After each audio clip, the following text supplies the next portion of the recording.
Bien, nous allons reprendre donc cet après-midi, après ce matin donc avoir échangé sur les sources et après vous avoir présenté donc la base de données des résistants sur le site Mémoire des Hommes. Cet après-midi, nous allons donc nous concentrer sur faire l'histoire de la résistance à partir des dossiers individuels avec donc deux tables rondes. Et donc la première table ronde qui s'appelle Méthodologie, comment exploiter les dossiers individuels, avec deux intervenants qui prendront la parole tour à tour. Donc déjà d'une part je vous présente à ma gauche Monsieur Breuil. Monsieur Breuil qui est chef de la division des recherches administratives et de la gestion des droits au service historique de la défense et qui va vous parler notamment des procédures d'homologation des services dans la résistance. Donc on va parler avec lui de textes réglementaires, on va parler des grandes familles de résistance, il va vous expliquer plus précisément ce qu'est un FFI, ce qu'est un FFC, ce qu'est un FFL, parce que ce sont des notions dont on entend parler, mais il faut voir précisément ce que ces notions relèvent. Et donc M. Breuil vous nous expliquera tout ça en détail. Et puis, à ma droite, je vous présente Michel Blondin. Michel Blondin, qui est un historien, qui a préparé une thèse sur le bureau des opérations aériennes en région sud, D, en région D, qui habite à Dijon, qui nous fait le plaisir d'être parmi nous aujourd'hui. Michel Blondin, qui connaît très très bien les archives du bureau Résistance, qui est un habitué, et qui va nous parler du statut des agents des forces françaises combattantes et nous expliquer plus précisément le décret 366 du 25 juillet 1942 et les archives qui concernent justement, qui relèvent de ce décret. Voilà, alors messieurs, je vous laisse la parole. Donc on commence par l'intervention d'Éric sur l'homologation des services dans la résistance. Donc bonjour à tous. Donc avant toute chose, je voulais vous préciser que faire un retour sur les procédures d'homologation des services dans la résistance, en ce qui nous concerne, c'est avant tout des services militaires. Donc nous, on est une émanation de l'ex-bureau Résistance qui, à l'origine, devait homologuer des services militaires. Donc alors Frédéric l'a fait ce matin, je vais le refaire, ce sera un peu une redite, sur l'historique du bureau Résistance. Puisque à la fin de la guerre, les différents services liquidateurs des FFI, des FFC et des FFL ont été rattachés au ministre des Armées, c'est ce que Frédéric a dit ce matin. Après un court intermède où ils ont été rattachés à la vice-présidence, au vice-président du Conseil, ils ont été ensuite rattachés à la DPMAT à partir de 1952. Donc à partir de 1952, ils ont été rattachés à la DPMAT. En 1965, on voit un arrêté ministériel qui précise l'existence d'une section résistance qui va un peu unifier tous les services liquidateurs. En 80, on trouve la trace de la création d'un bureau résistance qui succède à la section résistance. Ce bureau résistance est rattaché en 1988 à la SDBC, sous direction des bureaux des cabinets, directement auprès du ministre. Ce bureau résistance est ensuite rattaché à la DPMA en 1999. En 2005, il est intégré au sein Alors en 2005, création du SHD, c'est ce que Frédéric a dit ce matin. Donc le bureau résistance est rattaché au SHD. Il est rattaché auprès du DIMI. C'est un département interarmé ministériel et interministériel. Et il a cessé d'exister en 2013. Donc, à l'heure actuelle, ce bureau résistance a été éclaté en deux parties. On trouve la gestion des fonds. Donc là, c'est Frédéric qui s'en occupe. C'est la partie archivistique, valorisation des archives. Et la partie gestion des droits. Donc là, ça revient directement auprès du département de la collecte et des recherches administratives. C'est le département dans lequel je travaille. Donc je travaille au DCRA. Et plus particulièrement à la DRAGD. Et on a repris les anciens services, l'ex-bureau Résistance. Donc ce bureau Résistance qui, à sa grande époque, comprenait une dizaine de personnes, maintenant comprend un sous-officier. Donc ça vous donne un peu un peu l'idée du volume de travail que représente l'homologation des services. Donc, on va faire un rapide historique, hein, c'est ce que Frédéric vous a développé ce matin sur l'histoire du bureau résistance. On verra après les grandes familles de résistance et les différentes procédures d'homologation qui s'appliquent à chaque grande famille. Alors, en ce qui concerne le bureau résistance, alors l'historique du bureau résistance, bon, je vous fais un bref rappel, hein, ça a déjà été dit ce matin. À la fin de la guerre, ces différents services liquidateurs des FFI, des FFC et des FFL ont été rattachés au ministère des Armées. Après un bref intermède de 5 ans où ils étaient rattachés à la vice-présidence du Conseil, ils ont été rattachés à la DPMAT. Donc on voit après, dans l'évolution de ce service, en 1965, on voit un arrêté ministériel qui précise que la section résistance gère les droits individuels des résistants. En 1980, on crée un bureau résistance qui succède à la section résistance, qui est ensuite rattaché en 1988 à la SDBC, sous direction des cabinets du ministre. En 1999, ce bureau résistance passe sous la coupelle de la DPMA, Direction du patrimoine, de la mémoire et des archives. En 2005, il est intégré au SHD, création du SHD, au sein du DIMI, département interarmé ministériel et interministériel. En 2013, disparition du DIMI, donc le bureau résistance n'existe plus en tant que tel. Donc il éclate, en fait, c'est ce que Frédéric a dit ce matin. Donc la gestion des fonds, valorisation des fonds est rattachée au DFA, département des fonds d'archives. Et la gestion des droits, enfin ce qu'il en reste, hein, on va voir ça tout à l'heure, relève du département de la collecte et des recherches administratives, le DCRA. Donc les missions de ce bureau résistance, alors au fil du temps,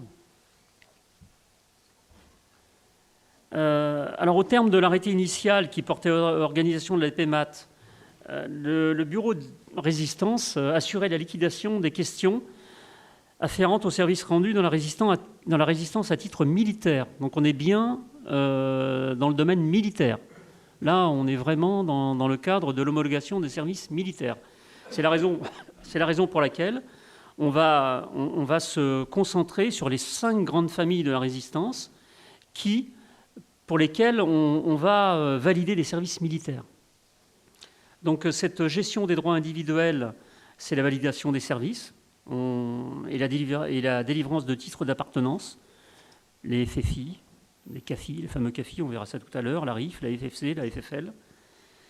La validation des services des campagnes et des blessures pour la DIR, parce que même si ce n'est pas des services militaires, on leur a... les attestations de la DIR sont données par l'ONAC. Nous, en tant que bureau résistance, on valide des services militaires pour permettre à ces gens-là de faire valoir des droits à pension, des droits à solde éventuellement. On intervient aussi pour renseigner la SDBC dans le cadre de mémoires. Il y a beaucoup de mémoires, hein, de plus en plus, hein, pour les ordres nationaux. Donc nous, comme on détient les dossiers de ces gens-là, on est très souvent sollicité par SDBC pour des copies de dossiers, pour permettre à SDBC de faire des mémoires, de propositions dans les ordres nationaux. On renseigne aussi l'ONAC en vue de l'attribution de la carte et de la croix de CVR. Et il y a aussi, alors ça relève plus de Frédéric, c'est la gestion des archives, la valorisation. C'est plus de 600 000 dossiers individuels, et puis il vous en a parlé ce matin, hein, les dossiers des réseaux et des maquis. Mais ça, ce n'est pas vraiment mon domaine. Mon domaine, c'est la gestion des droits. Donc on est sollicité plus maintenant par SDBC pour la gestion des droits. Alors, on va voir par grandes familles de résistance, hein, donc les grandes familles de résistance qui sont susceptibles de faire valoir des services militaires, hein, c'est les FFL, les FFC, les FFI, la RIF, et aussi la DIR, les déportés internés de la résistance. Donc on valide aussi des services militaires. En ce qui concerne les FFL, les premiers, donc les FFL, bon, je pense que vous savez tous, hein, ce sont les volontaires qui ont rejoint le général de Gaulle et qui se sont engagés pour servir dans les FFL entre le 18 juin 40 et le 31 juillet 43. Il s'agit là de l'armée régulière de la France libre, donc c'est un engagement volontaire pour la durée de la guerre. Donc là, on a affaire à des militaires.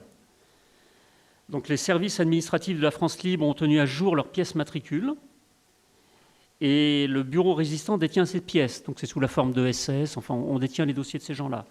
Donc on est à même de délivrer les titres d'appartenance à la France libre, qui sont au nombre de 5.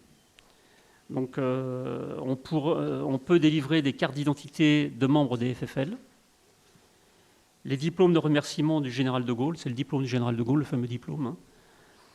Le diplôme de la médaille commémorative des services volontaires de la France libre, le titre reconnaissant la qualité d'engagé volontaire dans les FFL, et enfin l'attestation d'appartenance au FFL. Donc le nombre officiel des Français libres est à peu près de 52 000, donc on a à peu près délivré 52 000 titres. Alors on n'en délivre plus de titres, mais on pourrait encore, parce qu'il n'y a pas forclusion en matière de FFL. Je veux dire, si demain une personne se manifeste et qu'on retrouve dans les archives la preuve de son appartenance au FFL, on pourrait très bien lui délivrer une carte d'identité des membres de FFL. On sort encore des diplômes de remerciement du général de Gaulle, on en fait. On fait encore des diplômes de la médaille commémorative des FFL. Donc les textes, c'est l'accord franco-anglais du 7 août 1940, hein, entre De Gaulle et puis la cour d'Angleterre, et puis l'instruction du 29 juillet 1953, relative à l'attribution des différents titres reconnaissant les services rendus à la France libre et dans les forces françaises libres. Donc en matière de FFL, c'est la seule grande famille qui nous sollicite encore, ici au niveau bureau résistance, puisqu'ils peuvent encore demander, donc on a encore des demandes de diplôme du général de Gaulle, c'est très très rare, hein, mais ça peut arriver encore. Donc on recherche dans les dossiers. Si le diplôme n'a pas été attribué, si on n'a pas la preuve de l'attribution du diplôme, on l'attribue. On fait un diplôme, on a encore des diplômes vierges, donc on les attribue. Donc voilà, on a encore un certain stock, donc on peut encore en attribuer. Donc c'est quasiment la seule famille qui nous sollicite encore, hein. Après, on a les forces françaises combattantes, les FFC. Donc là, il s'agit des gens qui ont armé les réseaux de renseignement, d'action ou d'évasion. Donc je ne vais pas trop m'attarder dessus, parce que je crois que Michel va intervenir là-dessus. C'est le décret, alors le décret qui parle, enfin le texte réglementaire qui parle de cette famille, c'est le décret du 25 juillet 1942, le décret 366, qui fixe les règles d'intégration au FFC du personnel des territoires occupés par l'ennemi ou soumis à l'autorité du gouvernement de Vichy et de sa circulaire d'application. Donc la difficulté, Michel vous en parlera, hein, c'est que seuls certains d'entre eux ont signé un véritable acte d'engagement.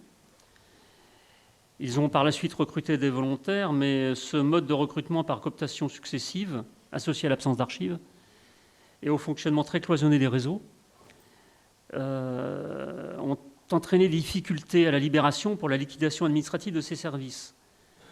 Donc il a été décidé à la libération que les chefs de réseau établissent des listes de leurs agents en vue de la liquidation définitive de ces droits. Donc il a été établi des listes par un officier liquidateur. Sur ces listes, il y avait tous les agents qui avaient travaillé, hein, Michel, pour chacun des membres du réseau. Donc on avait la date d'entrée, la fin du service, le degré d'implication. Alors, en matière de FFC, il y a 3 catégories. Il y a les O, les P1 et les P2. O, c'est les agents occasionnels, P1, P2, en fonction de leur degré d'implication. Et ensuite, on pouvait déterminer le grade. Alors, en ce qui concerne les agents occasionnels, c'est pas un service militaire. Donc ces gens-là ne pouvaient pas faire valoir de droits en matière de carrière militaire. Les agents P1 pouvaient faire valoir une carrière militaire, mais il n'y avait pas d'assimilation de grade. Seuls les agents P2 avaient un grade d'assimilation et pouvaient après faire valoir les droits afférents à la qualité de militaire. Enfin, ça, je pense que Michel pourra vous en parler plus profondément, plus particulièrement. Hein. Donc, alors, en ce qui concerne ces listes, on a recensé 109 000 agents. Là, je parle sous le contrôle de Michel. Pour 300 réseaux homologués, à peu près. Hein. C'est voilà, 300, aux environs de 300 réseaux homologués. Alors, ces listes visées par la Commission nationale, il y avait une commission nationale d'homologation des FFC, ont été arrêtées le 6 décembre 1949. Et ce sont les seuls qui vont permettre de délivrer aujourd'hui encore les attestations d'appartenance au FFC. C'est-à-dire que nous, ex-bureau résistance, on pourrait encore délivrer des attestations FFC si ces gens sont sur ces listes. C'est-à-dire que si ces gens sont sur ces listes, on peut délivrer des attestations. Moi, je suis là depuis 2014, j'en ai pas délivré, mais ça pourrait arriver, on pourrait le faire. Voilà, exactement. Des familles pourraient demander une attestation d'appartenance au FFC. Donc nous, on regarde sur les archives, hein, on a les listes des chefs de réseau. Si on retrouve la personne, on va sortir une liste, enfin, on va sortir une attestation d'appartenance au FFC. Donc là, je vous ai mis un modèle, voilà, un modèle d'attestation. Ah non, mais ça c'est FFL, Force française combattante. Voilà. Là, c'est un modèle d'attestation d'appartenance au FFC. Donc vous avez un grade d'assimilation. Là, en l'occurrence, c'est un lieutenant. Donc c'est quelqu'un qui était au réseau Castille. Hein. Donc on lui a sorti, ça a été fait en 1958. Hein. Donc à partir de ça, il va pouvoir faire valoir ses droits au niveau militaire. Ouais. Bon. Force française combattante. Oui, vas-y. Voilà. Ça, c'est une attestation FFC. Ouais. Oui, ouais, tout à fait. Ouais. Donc ça...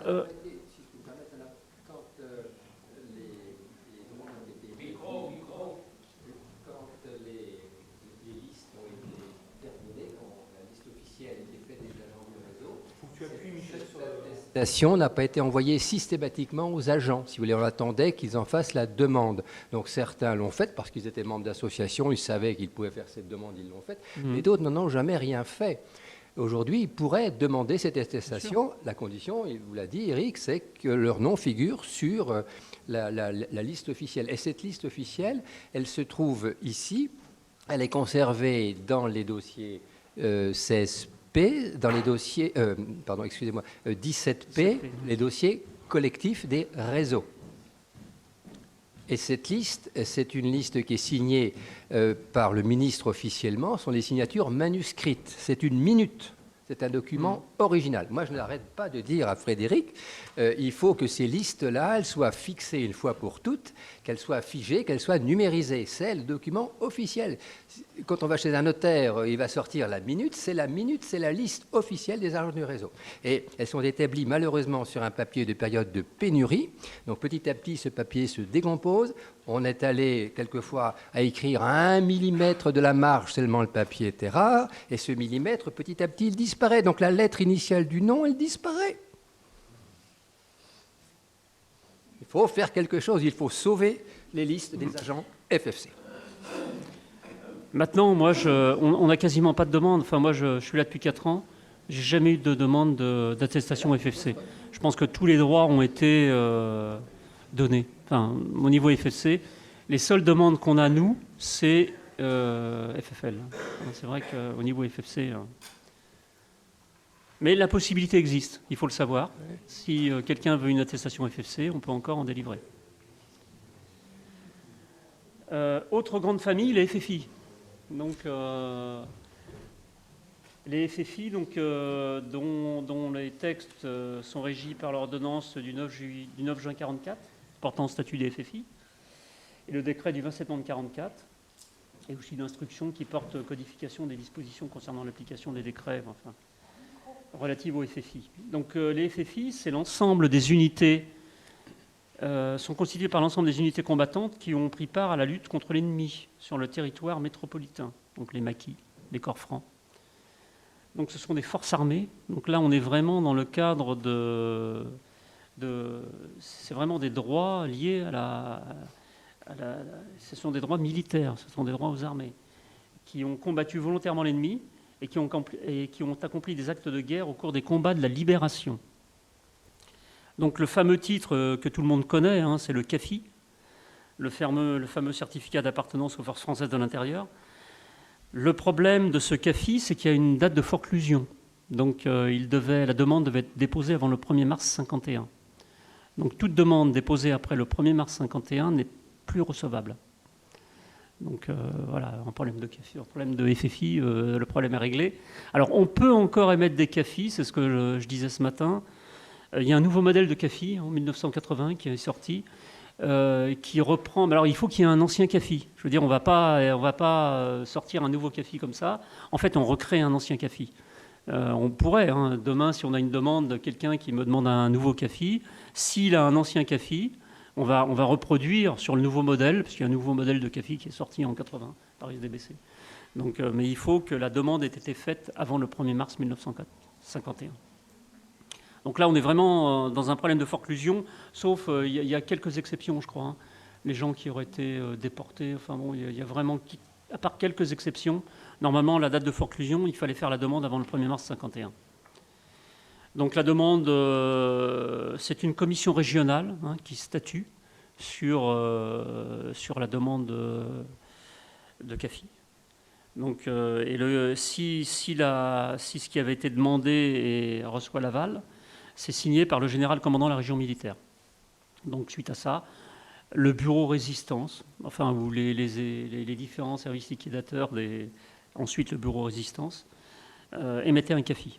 Voilà. Donc ce CAFI permettait ensuite de faire valoir des droits militaires. Hein. C'est très important tout ça, parce que là on est dans le domaine des droits liés à la carrière militaire. Donc des droits à solde, des droits à pension, des droits à pécule, donc des droits à campagne double, des droits à campagne. Donc là on est vraiment dans un domaine militaire. Hein. C'est vraiment la résistance côté militaire. Donc ça a un côté quand même assez important. Donc il y a à peu près 250 000 combattants qui ont été homologués au titre des FFI. Voilà. Là, je vous ai mis un modèle de CAFI, Force française de l'intérieur. Voilà. Bon, un CAFI, peut-être que vous connaissez, vous avez tous vu un CAFI. Hein, c'est vraiment le modèle type en matière de titre d'appartenance à la résistance. Tout le monde connaît le CAFI, le fameux CAFI, donc d'appartenance au FFI. Ce qu'il faut savoir, c'est qu'en matière de grade, d'assimilation de grade, je crois que... Alors on pouvait émettre des CAFI avant la date du débarquement, je crois. Et l'assimilation de grade n'intervenait qu'après, je crois, je ne me souviens plus de la date exacte, mais je crois que c'est après juin 1944. Donc les CAFI, on en a émis avant 1944, mais pour l'assimilation de grade, c'est après la date du débarquement. Je crois que c'est le 9 juin. Je crois que c'est le 9 juin 1944. Exactement, voilà, c'est ça. Là, je parle sous le couvert de l'adjudant-chef du Martin, qui m'a précédé, qui connaît sûrement plus le sujet que moi. Donc, voilà. Voilà. Donc, on va passer maintenant. Alors, une autre grande famille, c'est la résistance intérieure française, la RIF. Donc, la RIF, résistance intérieure française, est régie par un décret de 1947, hein, par un arrêté et par une instruction de 1947 également. Donc, le problème de la RIF, c'est que ce sont des services civils. Ce sont des services qui n'ont pas été considérés comme des services militaires. Leur opposition à l'occupant s'est concrétisée par des rédactions de tracts, des impressions de journaux clandestins, fabrication de fausses cartes d'identité, des hébergements de réfractaires. Donc, ce n'était pas assimilé à des services militaires. Il a quand même été décidé que ceux qui avaient subi un préjudice grave, donc ceux qui avaient été internés, déportés, ceux qui avaient subi des blessures, des maladies consécutives à la captivité, ceux qui étaient décédés, hein, tout simplement, pouvaient bénéficier de droits ouverts aux militaires. Et ils ont pu faire homologuer à ce titre leur service. Donc ils ont pu obtenir des pensions à titre militaire. Donc il y a une commission nationale d'homologation de la RIF qui a statué sur ces cas, sur ces différents cas. et sur la réalité des services allégués par les requérants. Donc on a identifié à peu près 22 000 personnes internées, déportées, blessées ou tuées dans le cadre de la RIF, qui ont obtenu des certificats d'appartenance à la résistance intérieure française. Donc ce sont des certificats qui leur ont permis après, par la suite, d'obtenir des pensions, ou à leurs descendants d'obtenir des pensions d'invalidité, des reversements de pensions. Alors, comme les FFI, la date de forclusion était au 1er mars 1951 pour les assimilations de grade. Donc il fallait absolument faire la demande avant le 1er mars 1951. Donc là, j'ai un modèle de certificat. Alors ça, c'est voilà, un certificat d'appartenance aux forces françaises de l'intérieur. Certificat d'appartenance à la RIF. Donc ça devait être demandé avant le 1er mars 1951. Donc normalement, on ne peut plus en établir, contrairement au FFC, contrairement au FFL. La RIF, on ne peut plus en établir, sauf s'il n'y a pas d'assimilation de grade. On pourrait à la limite en établir sans assimilation de grade. Mais bon, on n'a pas la demande. Hein. La dernière grande famille, c'est les DIR, hein, c'est déportés internés de la résistance. Attendez. Voilà, les déportés internés de la résistance. Alors les titres sont donnés, c'est ce qu'on a vu ce matin, par l'ONAC. C'est l'ONAC qui va attribuer le titre d'un déporté interné de la résistance. Et le service, le bureau résistance, lui, va valider des services. Parce que ces gens-là, on a décidé de leur attribuer des services militaires pendant leur temps de déportation pour leur permettre de faire valoir des droits à pension, des droits à pécule, des droits à PMI. Donc le service, le bureau résistance va, une fois que le titre de déporté interné de la résistance a été délivré par l'ONAC, nous, on distribue on donne un certificat de validation des services, campagne et blessures. Donc c'est tout ce qu'on fait au niveau de ce que faisait. C'est ce que faisait, parce qu'on ne le fait plus. Hein. C'est ce que faisait le bureau résistance. Donc on validait les services en campagne. Alors, je vais juste préciser quelque chose donc, concernant les déportés internés résistants. Donc, pour ce statut qui est délivré donc, par le ministère des Anciens Combattants, les dossiers, on l'a vu ce matin, sont conservés à Caen, à la division des archives des victimes des conflits contemporains. Donc, la procédure de demande, elle est traitée par le ministère des Anciens Combattants et les dossiers sont à Caen. Mais à Vincennes, on a aussi, une fois que la demande avait été validée, on a aussi le dossier de suivi. Donc le dossier Éric l'a rappelé, de service militaire qui a été agréé parce que la personne a été homologuée déportée internée de la résistance. Donc des dossiers de DIR, en fait, on en retrouve à la fois à Caen et à Vincennes. Et ça concerne les mêmes individus. Donc pour un même individu, on aura deux dossiers. Un dossier à Caen et un dossier à Vincennes. Ça, c'est important de le souligner parce que souvent, on s'y perd un petit peu. Donc voilà, les dossiers des déportés internés résistance sont souvent à deux endroits. Donc c'est important pour eux parce que ça leur permet d'avoir aussi une assimilation de grade. Ils ont au niveau des pensions militaires d'invalidité, c'est quelque chose qui n'est pas négligeable. Donc il y a eu pas mal de demandes à ce niveau-là. Alors, pour en revenir... décidément, je ne sais pas... Voilà. Alors, ce qu'il faut savoir, c'est que tous ces titres qui ont été attribués pouvaient se voir retirés ou modifiés. Donc c'est prévu par une ordonnance du 16 décembre 1958. Bon, on n'a pas les chiffres, on ne sait pas combien de titres ont été retirés, mais au niveau réglementaire, au niveau législatif, la possibilité existe. Donc il y en a certainement eu des gens qui se sont vus retirer leurs titres parce qu'ils ils n'avaient pas toutes les conditions requises. Ou après enquête, il s'est avéré qu'il n'avait pas toutes les conditions pour pouvoir obtenir ces titres. Récemment, j'ai découvert un cas.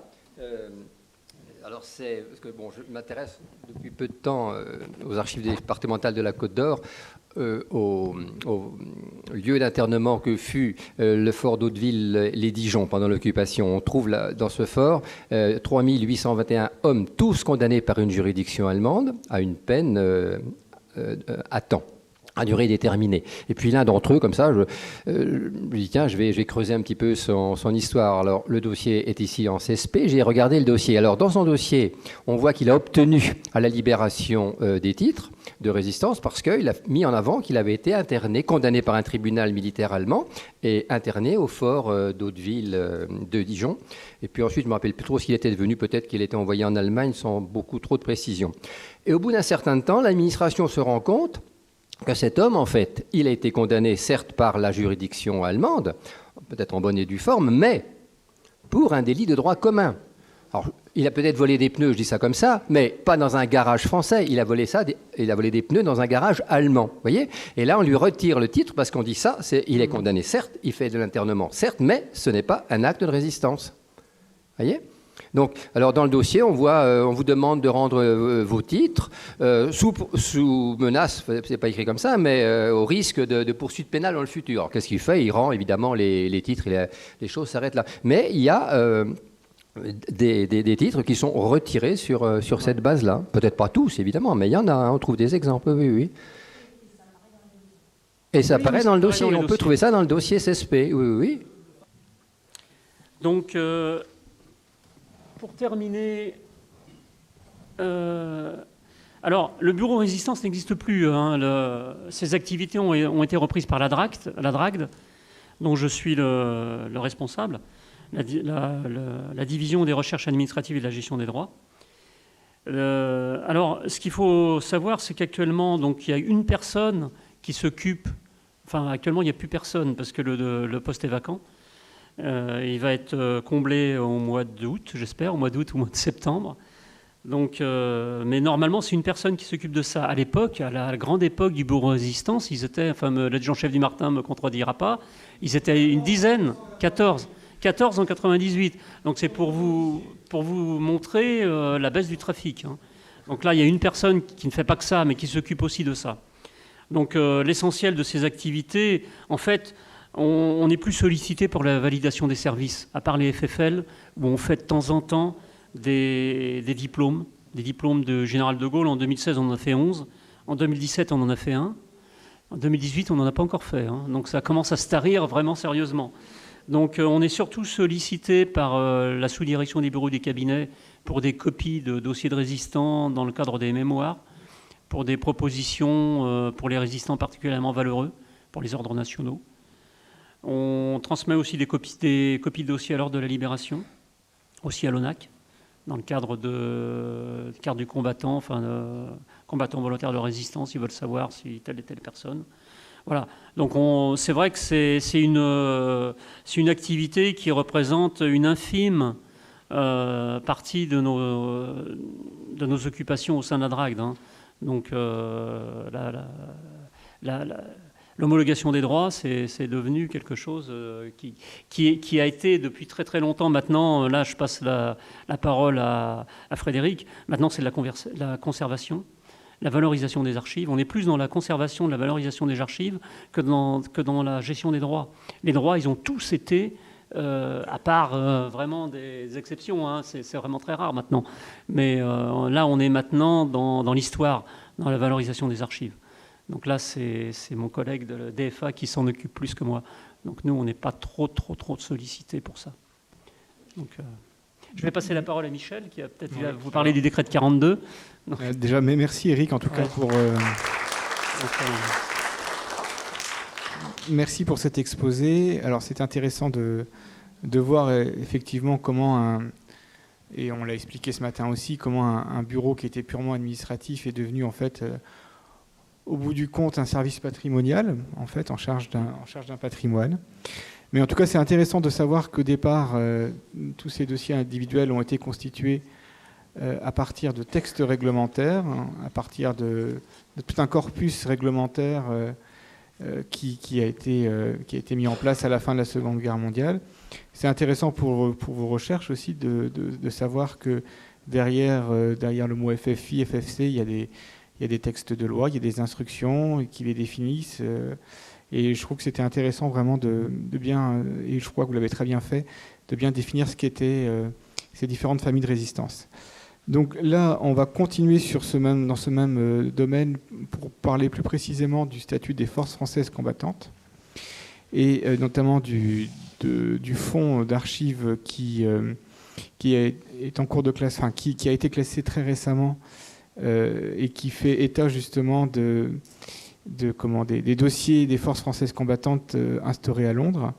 Et du coup, je laisse la parole à Michel Blondin qui va vous expliquer en détail de quoi il s'agit précisément. Merci Frédéric. Bonjour à tous.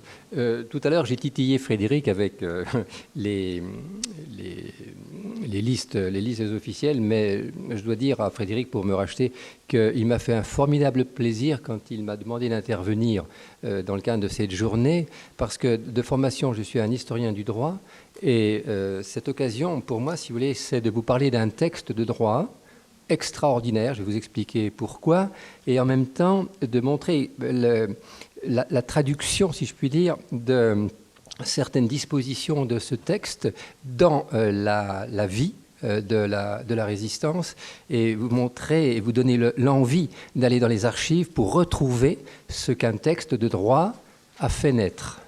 Alors c'est pour ça que j'ai intitulé mon intervention du décret 366 du 25 juillet 1942, décret 1942, de ce décret à la série 28P11. Je dis décret 1942, signé du général de Gaulle. Ce n'est pas un décret publié à Paris. Il a été élaboré à Londres, il a été introduit en France occupée, clandestinement. La question qui se pose, c'est est-ce qu'il a été connu? Qu'est-ce qu'on en a fait? Dans quelle mesure? Et la réponse est, il a été introduit en France, on a fait quelque chose dans une certaine mesure. Et c'est ça que je vais vous montrer. Vous voyez, c'est un texte de droit extraordinaire parce qu'il vient de l'étranger, du droit français, qui est encore valable aujourd'hui. C'est un texte de notre droit positif, c'est-à-dire du droit du moment. Il a été élaboré à l'étranger par un organe qui n'est pas un organe étatique. Les décrets, quand on appelle un texte décret, ça a un sens aujourd'hui. Vous voyez ? Parce qu'autour du général de Gaulle, vous avez bien évidemment des militaires qui vont se battre, qui vont faire le combat armé, la résistance, il y a une dimension armée, mais vous avez aussi des juristes. Vous avez René Cassin, qui arrive en juin 40. Ce matin, ça m'a fait plaisir parce que quelqu'un a parlé de René Pleven. Eh bien, vous avez une équipe de juristes qui va être chargée par le général de faire son travail dans des circonstances particulières. René Cassin a écrit un livre, il l'a intitulé « Les hommes partis de rien ». Il n'y a pas d'archives, il n'y a pas de bibliothèque à Londres, on n'a pas le journal officiel, on n'a pas les formulaires pour rédiger. Mais ces gens, ils vont s'impliquer et ils vont le faire. Et ce qu'ils ont fait, encore une fois, c'est dans notre droit aujourd'hui. C'est parce que ces textes-là existent que Éric a pu faire son intervention, voyez, et qu'ici on a travaillé. Alors, les textes. Moi, je suis juriste de formation. Les textes, j'aime bien en parler, mais vous savez, les juristes, ça ne retient jamais un texte de droit par cœur. Mais ça sait le retrouver. Il faut qu'on le retrouve. Et cet après-midi, je veux vous aider à retrouver ce texte. On y va, Richard, avec la photo numéro 1. Alors, j'ai fait la vérification hier pour savoir si ça marchait encore. Je vais sur le site du ministère de la Défense. Oui, ministère de la Défense. Je trouve une case, mot-clé. Qu'est-ce que je tape? BOEM. Parce que c'est un raccourci, pour moi ça va plus vite. Ça veut dire bulletin officiel édition méthodique. C'est le bulletin officiel des armées. Vous arrivez à lire, hein? Voilà. Et puis, donc, en tapant ça, on a une réponse qui nous dirige sur bosgadefense.gouv.fr. C'est le secrétariat général pour l'administration. On clique là-dessus et on trouve une rubrique accès base de données. En bas à gauche de l'écran, faites ça ce soir. 3 bases de données sont proposées, accès BDoc, accès texte, accès BOEM. Je clique sur accès BOEM.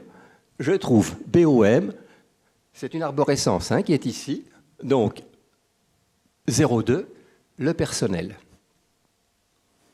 Personnel militaire, les résistants, certains types de résistants, certains résistants. 20, dispositions générales intéressant le personnel militaire. 203, c'est une subdivision décimale, combattants de la résistance. 203.1, dispositions communes, je passe. 203.2, dispositions particulières.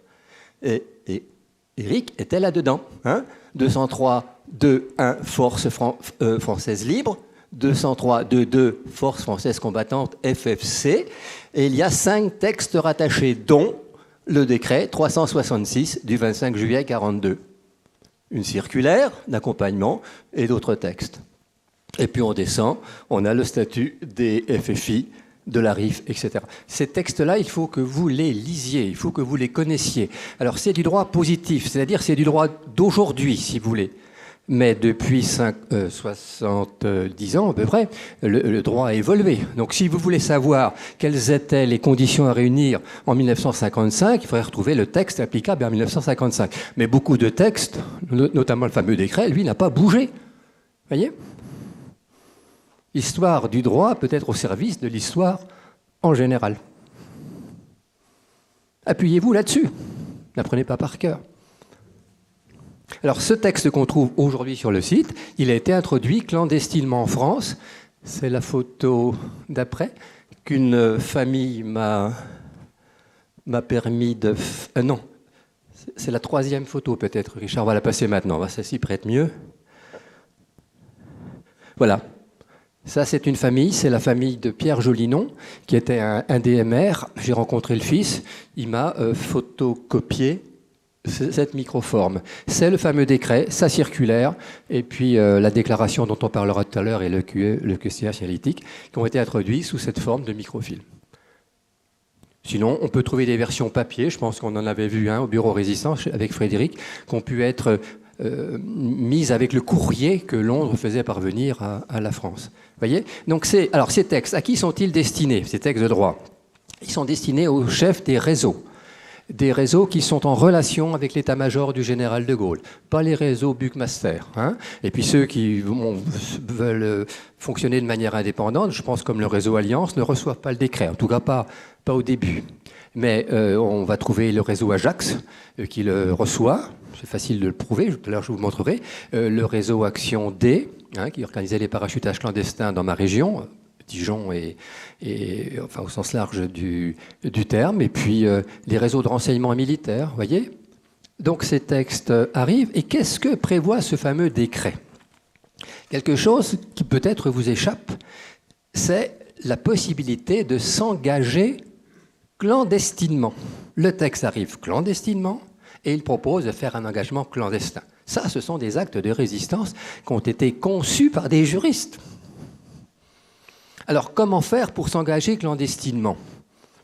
Il ne suffit pas de remplir un formulaire en se cachant des Allemands, parce que les Allemands ils pourraient tomber sur le formulaire ou la police française. Alors, le décret prévoit la chose suivante. Celui qui s'engage, il est en contact avec son chef de réseau, il va prendre une feuille de papier ordinaire, il va écrire de sa main un texte anodin, n'importe quoi. Il va déchirer la feuille de papier en deux, il va en garder la moitié et il va remettre l'autre moitié au chef de réseau. À charge pour lui d'acheminer, le chef de réseau, ou de faire acheminer ce document jusqu'à Londres.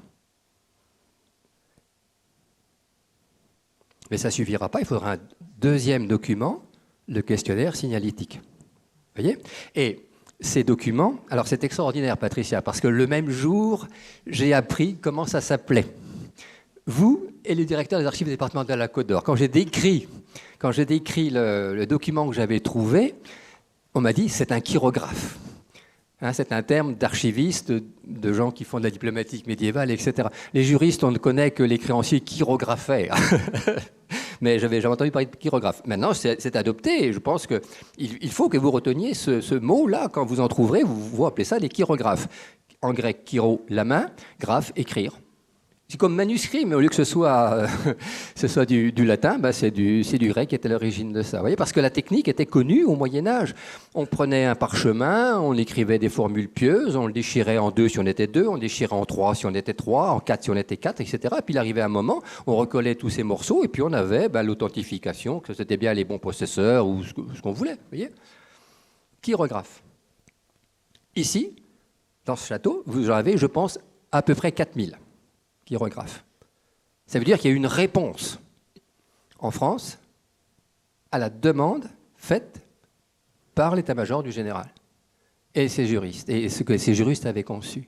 4000. Je vais vous en montrer tout à l'heure, parce que j'aurai mon intervention, je ne vais pas la faire trop longue, mais j'ai préparé un certain nombre de photos, j'en ai 200, mais on ne les verra pas les 200, qui montreront beaucoup de documents, mais notamment celui-là, parce que pour moi, c'est un document extrêmement important. Vous voyez, j'en ai la voix qui tremble, parce que moi, ça m'a ému quand j'ai trouvé ça. Pour certains, la résistance, c'est la stène qui crache, si vous voulez, au coin d'un bois. Pour d'autres, c'est celui qui saute en parachute dans la nuit. Pour un juriste, j'ai aussi beaucoup de respect et d'admiration, si vous voulez, pour les possesseurs de stènes et ceux qui faisaient les parachutages. Mais pour un juriste, c'est émouvant, parce que vous avez un document qui a plein de significations. C'est à la fois un document juridique, un document administratif et puis un document émouvant, qui a une dimension affective. Parce que ce texte, le résistant, il l'a choisi. Parce que ce document, il a traversé la Manche et il nous est revenu. Voyez ? La première fois que j'ai vu un bout de papier déchiré, je n'ai pas compris. La deuxième fois, la troisième, je me dis tiens. Puis après, je suis revenu en arrière, parce que là, je me dis, il y a une série. Et c'est quand j'ai lu la circulaire qui accompagne ce décret que j'ai compris. Je me suis dit, tiens, ça c'était quelque chose qui était organisé, et ce que tu trouves, c'est le résultat d'une organisation. Alors le chirographe, il ne suffit pas. Le décret est accompagné d'une circulaire qui va mettre en place les détails. Et parmi les détails, la circulaire dit il va falloir remplir un questionnaire signalétique qu'on appelle QS. À Londres, on a fait une liste de 25 questions, pareil, acheminées clandestinement. Et il faudra répondre à ces 25 questions. Elles seront les mêmes du début jusqu'à la fin et toujours dans le même ordre, pour qu'on ne perde pas de temps à les numéroter, à dire, leur mettre un titre, etc. Vous voyez, l'opérateur radio, celui qui les remplissait, il remplissait rapidement, le plus vite possible, et l'envoyait. Questionnaire signalétique. Alors la première, il y a des 25 questions. On peut peut-être les passer, Richard. Alors c'est tout à fait en bas.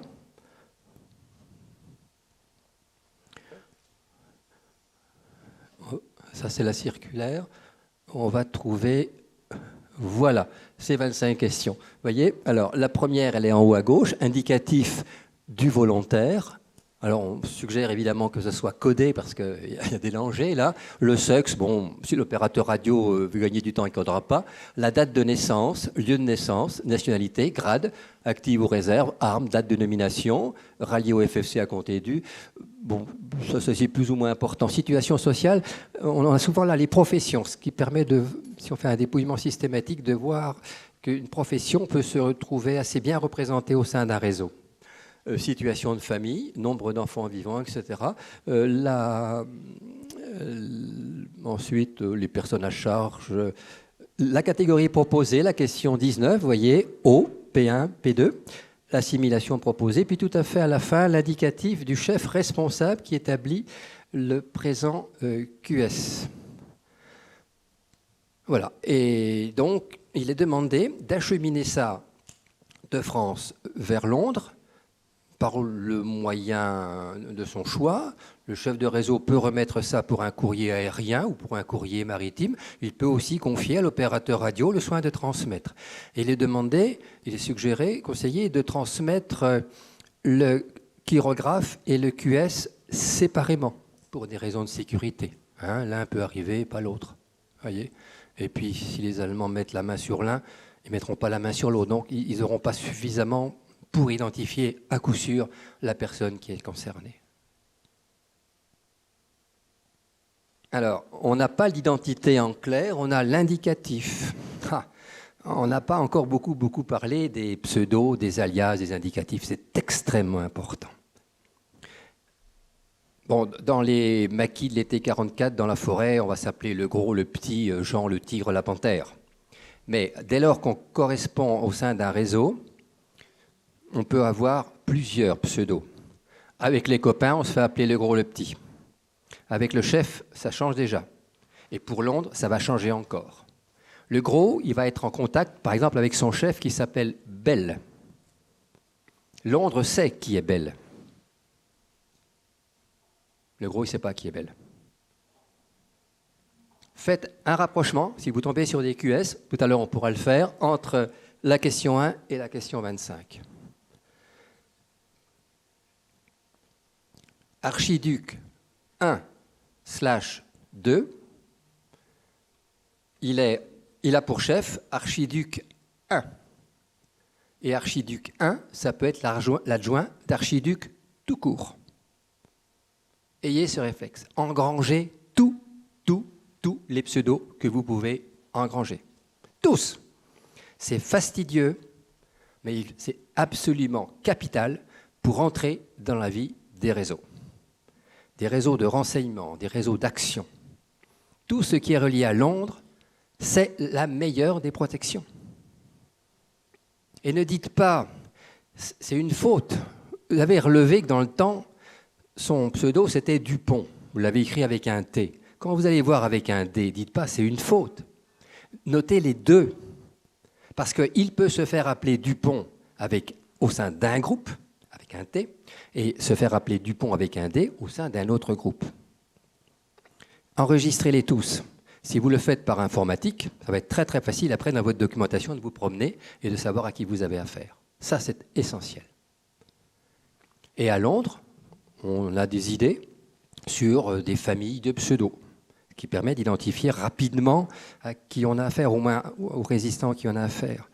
Un saboteur, il va avoir comme indicatif, quelqu'un sait? Un nom d'outil, c'est ça? Et un opérateur radio, Eric? Un peuple. S'il est à l'émission, mais s'il est au broadcast, à la réception seulement. Un nom de ville d'Afrique du Nord. Voyez? Il y a toute une série aussi de termes géométriques. Géomètre, pyramide, parallèle. Rentrez là-dedans. Rentrez là-dedans, rentrez là-dedans, rentrez là-dedans. Ah, ça prend du temps. Mais si vous dépouillez des dossiers CSP, vous allez en trouver. Vous les notez. Sinon, on me fâche. On est dans le monde des services secrets. Ils ont voulu compliquer la vie à l'ennemi, mais ils nous la compliquent aussi à nous, historiens, aujourd'hui. Hein, et c'est leur rendre hommage que d'essayer de percer leur mystère. Des fois, on n'y arrive pas. J'ai un chirographe, il y a simplement Necker Iode pour le désigner. Un chirographe, un document. Necker Iode. Moi, je sais qui c'est.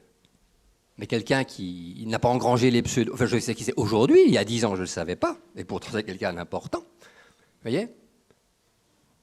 Qui c'est? Quelqu'un sait qui est Necker et Iode? Jacques Bingen? C'est quand même pas n'importe qui. EX20. Qui est EX20? Ah, on commence à le savoir maintenant. Voilà. Mais il y a 10 ans, on n'était pas nombreux à le savoir. Hein, vous le voulez? Vous l'avez?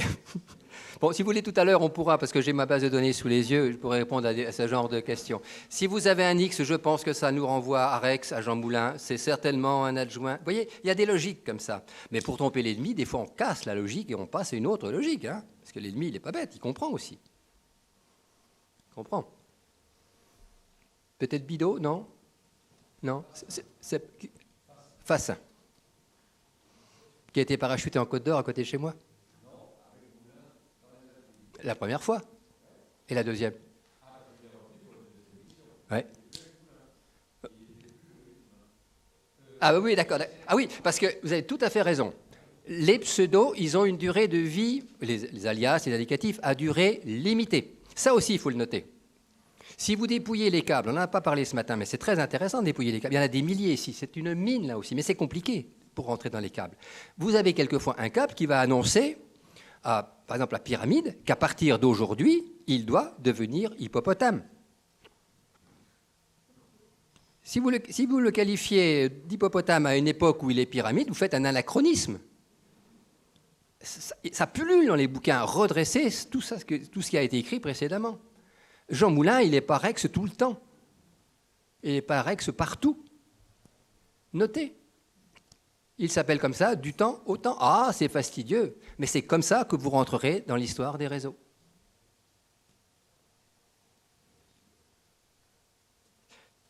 Et puis, en plus, il y a l'intox. Ça, c'est... Ben oui, parce qu'on peut faire comprendre aux Allemands que on ne sait pas qu'ils ont compris, mais et on continue, mais on sait bien qu'ils ont compris. Et puis bon, vous voyez, ça peut se mélanger tout ça. Hein, faites attention, voilà, c'est pas que simple l'histoire de la résistance. Donc voilà pour nos textes. Ah non. Oh, on trouve quand même des. Par exemple, si vous allez dans. Ah mais c'est peut-être pas la version totale qui est en ligne. Petit à petit, on trouve, par exemple, pour CSP, il y a un inventaire. Alors celui qui est en ligne sur le site, il ne contient pas les pseudos, mais la version Bureau Résistance, elle contient des pseudos. Vous voyez. Alors non, oui. Pardon. Vous avez un instrument de recherche qui est accessible en ligne, qui s'appelle le 28P5. Ce sont les collections de messages échangés entre le BCRA et les agents en France occupée. Et donc, ce sont des messages qui sont classés par agent, et donc avec le pseudonyme qui apparaît. Et dans la table, on a fait une table de concordance en essayant de préciser pour chaque agent l'identité réelle. Donc, ça a été un travail un peu long, fastidieux. Michel nous a bien aidé, je dois dire, parce que parfois c'était pas évident. Et donc, on arrive quand même à identifier un certain nombre d'individus, même si effectivement, comme tu l'as souligné, des agents peuvent avoir plusieurs pseudos. Donc c'est pas toujours très évident, mais là pour ce qui concerne ce fonds, on a réussi à avoir une vision assez claire quand même des personnes concernées. Donc je pense que j'ai à peu près épuisé ce que j'appelle ma première partie. Hein. Vous sensibilisez à l'existence de ce décret, vous en avez entendu parler, vous donnez la clé pour le trouver, et puis dire qu'il avait prévu ah non, il y a encore un point que j'ai oublié, qu'il avait prévu pour les engagements clandestins, le chirographe, le QS. Et puis aussi, une déclaration que le résistant sur le terrain était invité à remplir. C'est une déclaration de fidélité au général de Gaulle. Je pense que c'est pour aider le général dans ses difficultés qu'il a à cette époque-là avec les alliés, hein, les Américains, les Anglais et puis Giraud. Je pense que si on a pu mettre sur la table à Londres, c'est comme des pétitions en quelque sorte, si vous voulez. Hein. Enfin, ces déclarations de fidélité, ça peut faire réfléchir en disant, bah oui, ce de Gaulle, il est capable, avec ses juristes, il est capable de faire parvenir des textes et puis d'être en quelque sorte reçu par des Français. Et puis il a les moyens de faire acheminer à Londres du papier, vous voyez, des gens qui le reconnaissent. Hein, c'est des attestations. Ça aussi, c'est émouvant. Alors, il n'y a pas forcément une adhésion pure et dure. Moi, je suis tombé sur une adhésion générale qui est signée par un résistant de Côte d'Or que j'ai connu, il est décédé maintenant, mais communiste des années 30 jusqu'à sa mort, si vous voulez. Mais il s'engage, peut-être que pendant un temps, il reconnaît, si vous voulez, l'autorité du général. Ce n'est pas une adhésion politique certaine. Mais vous avez cette dimension-là aussi. Oui, en disant on a acheminé à Londres du papier, faut quand même que je pointe aussi qu'il y a eu des critiques par rapport à ce système juridique, à cette résistance juridique, si je puis dire. On conçoit bien qu'un résistant peut dire ils nous envoient des décrets, on n'en a rien à foutre, nous ce qu'on veut c'est des armes, quoi, des explosifs, hein, pour relativiser aussi. Mais il y a cette dimension, et moi je dis, cette dimension elle est méconnue, hein. Comme quoi, encore une fois, l'histoire du droit, ça... Exemple de... Oui, alors, bon, la deuxième partie, c'était... Mais on va aller vite, peut-être. On a jusqu'à quelle heure, Frédéric? Parce qu'on va... 3h30. Bon, la deuxième partie, c'était simplement pour vous dire que, ma foi, ce décret, il est arrivé à la production de documents, et ces documents, ils sont là, et puis vous invitez à les consulter. Alors, il y en a à peu près... Donc, à Londres, on ouvre un dossier au nom de l'intéressé, ou avec l'indicatif de l'intéressé, on n'a pas forcément le nom exact. Hein. On en a ouvert à peu près 16 000 qui sont conservés ici. Moi, personnellement, j'en ai dépouillé à peu près 2200, plus ou moins rapidement. Certains sont très minces, d'autres sont épais, surtout pour ceux qui ont été ensuite parachutés en France, les opérateurs radio, les saboteurs. Hein. Ça vaut le coup d'aller voir dans leur dossier. Et on trouve un certain nombre de choses, bien évidemment. Ces dossiers, je me suis demandé s'ils avaient été figés une bonne fois pour toutes ou pas. Je me suis rendu compte que non. Quelqu'un a dit ce matin qu'il y a des papiers qui étaient passés d'une série à l'autre. Enfin, à l'époque, ce n'était pas des séries, si vous voulez, mais d'un ensemble à un autre. Donc, on va trouver dans les dossiers dits de Londres, qui auraient dû être gelés en bonne règle pour les archivistes à la Libération, on va retrouver des papiers qui certainement sortent de la série CESP. Et dans CESP, on va retrouver des papiers qui viennent de Londres. Par exemple, l'acte d'engagement qu'on a vu ce matin sur l'écran, il n'a rien à faire en CSP, il avait tout à faire dans le dossier de 28 P11 correspondants. Hein. Donc, les services. Alors, ces documents, ces dossiers ont été conservés ici et ils ont été exploités par la compagnie des services numéro 1 qui se présente, qui est le service liquidateur des archives du BCRA. Et quand vous dépouillerez de la série CSP, faites attention aux entêtes de lettres. Vous verrez compagnie des services numéro 1. Et vous verrez notamment que pour certains réseaux, il y a eu un échange systématique entre le bureau résistance et la compagnie des services numéro 1. Le bureau résistance dit, voilà, on a une homologation du temps au temps, qu'est-ce que vous avez ?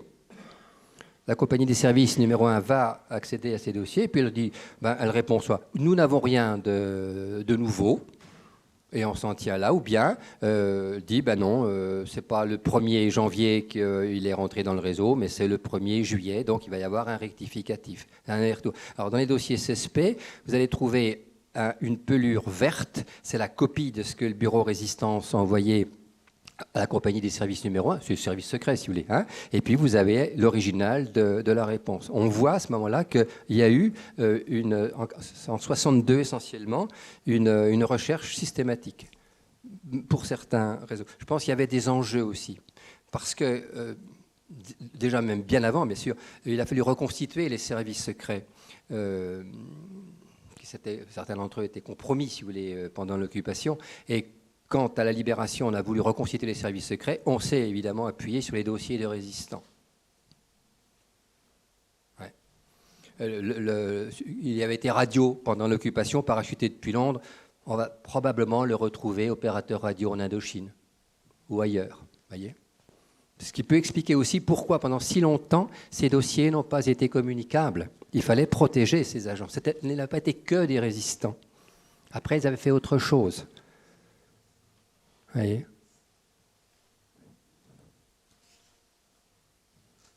Voilà l'essentiel de ce que je voulais vous dire.